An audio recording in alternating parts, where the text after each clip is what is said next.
I never get it first try. Because you suck at it. It's this. Teach me, Rick. I didn't even look, too. I went like this. I went.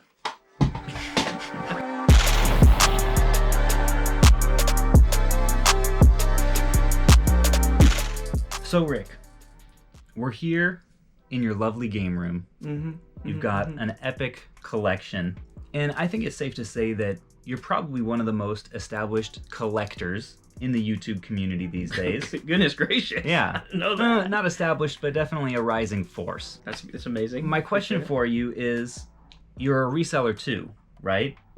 And isn't there some tension there between the collector side of you and the reseller side of you? Because I know historically those two groups haven't always gotten along the best. I know.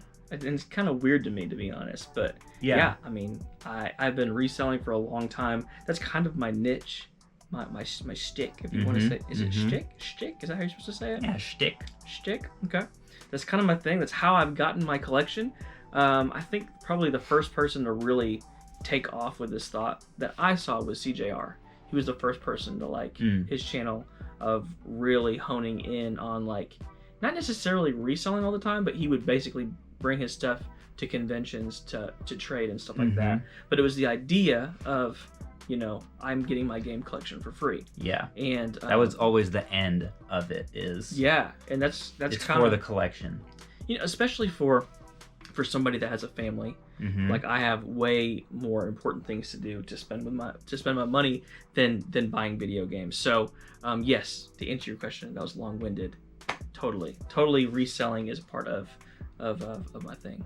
So the reseller side is definitely a part of the Retro Rick thing. Do you ever see that as in conflict at all with the collector side of you? Because there are definitely some more like hardcore old school collectors that are very anti-reseller. Like, you're ruining the hobby. This is, you know, a bad thing for the community. Like, do you empathize with that at all, or what do you think? I don't know if I empathize with it. I can kind of see where they're coming from like a couple standpoints, but more than anything, I think it helps the community. Like, I can't tell you how many people, you know, have talked about getting back into the hobby because they realized, man, I had no idea that I could build a game collection. I love video games. I have, you know, my top 10 favorite N64 games, but I was always like, man, I can't buy any more. They're too expensive. Right. And now people are telling me all the time. They're sending me pictures. They're emailing me pictures of like, dude, thank you because of, you know, what you kind of showed me on how you're getting your game collection. This is what I've been able to kind of acquire through the median of kind of reselling. And again, even with YouTube stuff, it's just sparked. I think it sparked more of the joy to collect and kind of the desire to go back out and collect that, you know, for people that weren't collecting before. So yeah, I don't know. I don't think it's a bad thing. And we're saying, why is it a bad thing, and kind of even bring this up because Pixel Game Squad, those guys had a video. They weren't the original. I can't remember who the original person was, but what was it like? Are you a collector or gamer? Basically. Well, this is actually a different question now. He had another video talking about how reselling is now the norm. Yeah. Like, reselling is now the norm. It's like the new game hunting kind of new form of it. And it's true. Like, if you look back, I don't know if you go back to the beginning, guys.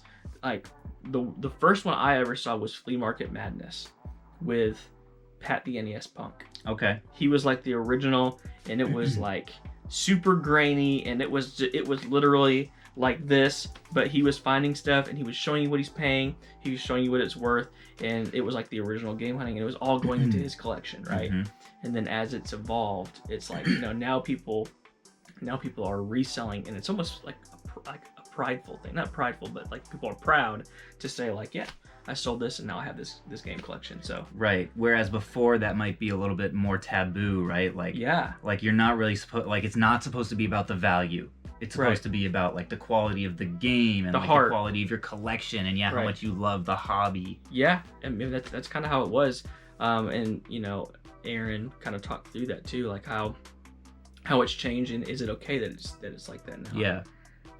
I don't know. I mean, it's hard to, you know, define that, you know, in a quantitative like idea. It's like for some people it's okay, for some it's not. Yeah. And the other question I think is like, is there a line for you between like is it more okay if the primary goal of it is to build your collection rather than, a scumbag like me? And you can be honest about this, that like I'm not a huge collector. Like I collect Switch stuff, I like the consoles, I collect stuff that like a few items that are nostalgic to me. Sure. But it's not primarily to build a collection, it's primarily as an income for my family. Sure.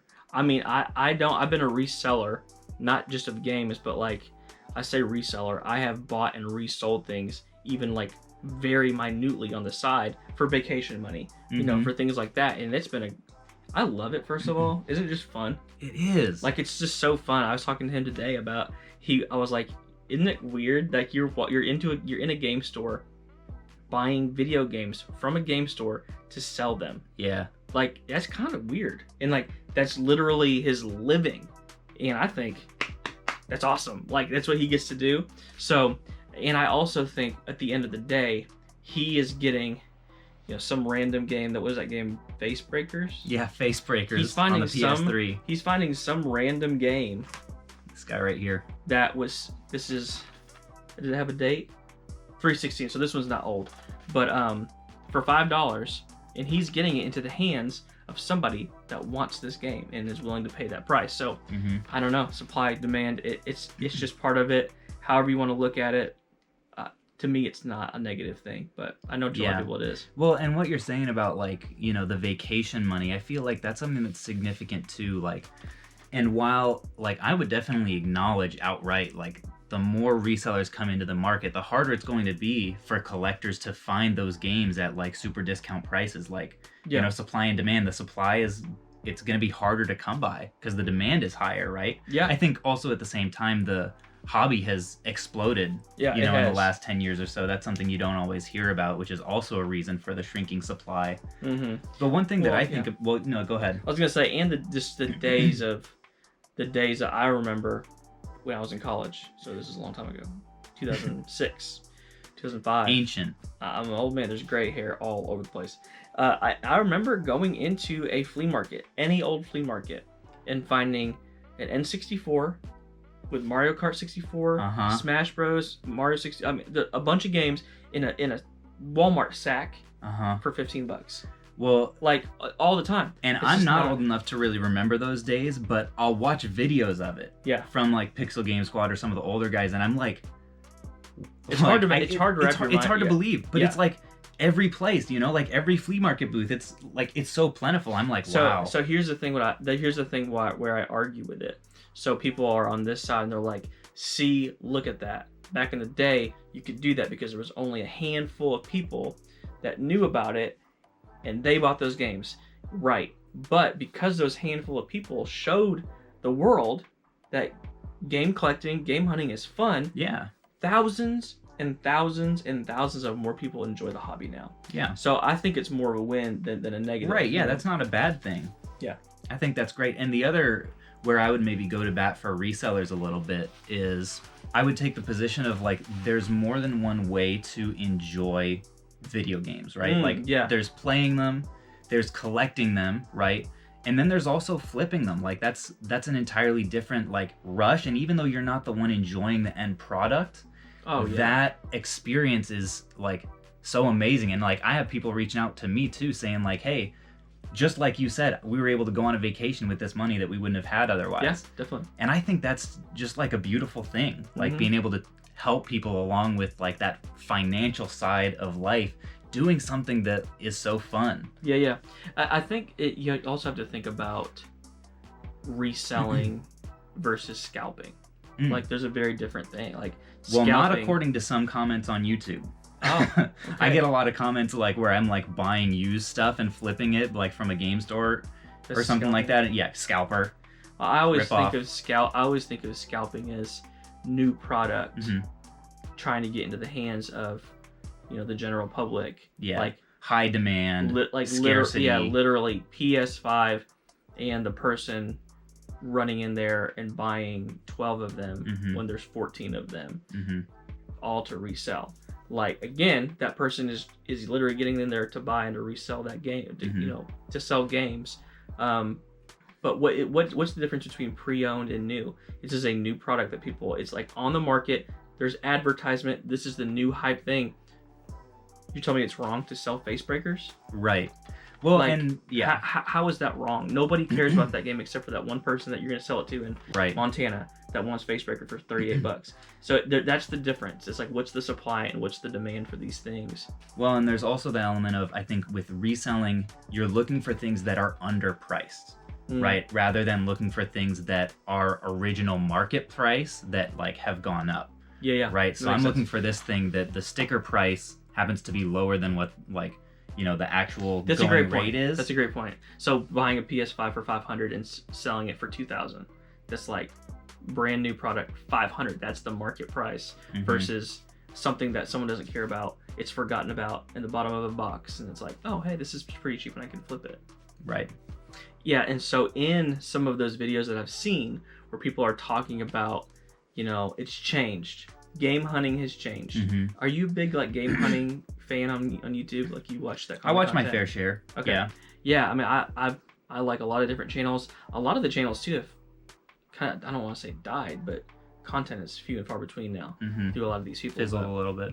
You know, there's another argument to be made. It's like, man, you remember the good old days whenever it was like this. If you were to say you're a reseller and collect the way we were collecting, that's wrong. It would be, you'd be exposed. Yeah. Right? And it's like, you could never do that 7 years ago. Well, my argument is, well, what if this kind of content was pushed back 7 years ago? Yes. Would there be a backlash? I think there would have been, but it would just have expedited the process of people normalized that much sooner. Yes, exactly. I mean, because now I don't get them probably as much as you do, but I mean, and I don't know how much Chase from Chase Off the Right Price gets them too, but I don't really get that a ton. I would say maybe 1%.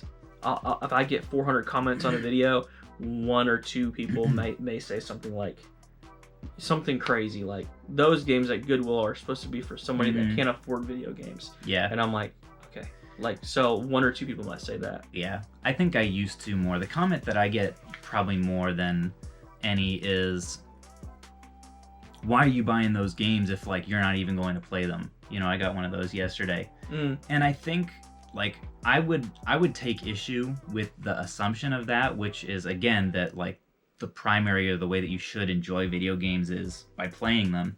And I would even say like, especially given the fact that you and I have YouTube channels and can share the joy of the hunt and the find and the flip with so many people, like how many hours of enjoyment are coming out of that footage rather than some like collector finding it and being happy for a few moments and putting it on a shelf, maybe playing it for a few hours, and then, you know, it's forgotten about for the rest of humanity. Like I think being able to share it in this format, there's so much value in that as well. Yeah, definitely. So if you had to guess, if you had to speculate where you think the hobby is going to go from here, how you think it might evolve in the coming years, what do you see? Well, it's definitely getting harder. Like it's getting so much harder.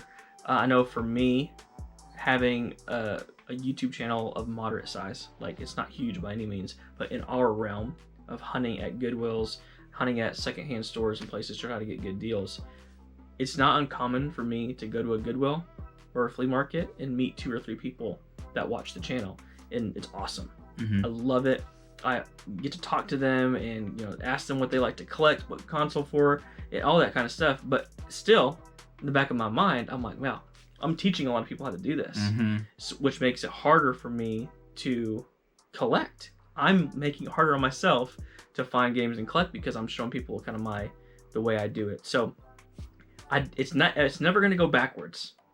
The days of finding that bag of N64 stuff. So that kind of content, unfortunately, doesn't exist because it's not a thing anymore. Like one out of every, you know, once a year, I found this a whole thing of Sega Master System games at a flea market for $50 in a box.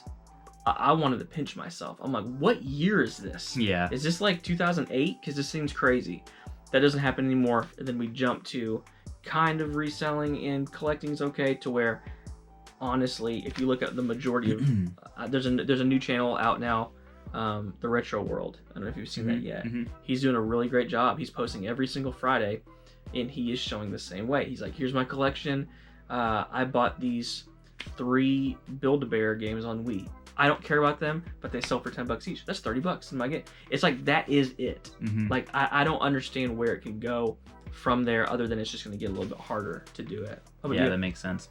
Well, I think another consideration is also, and maybe this is a little bit more broad, but the transition to digital. You know, like in coming years, like, is the supply of physical games going to gradually diminish and make it even that much harder for, 10, 20 years down the line if, there are half as many of next-gen games as there are Switch games? I don't necessarily see that happening super quick, but, I mean, it's hard to say.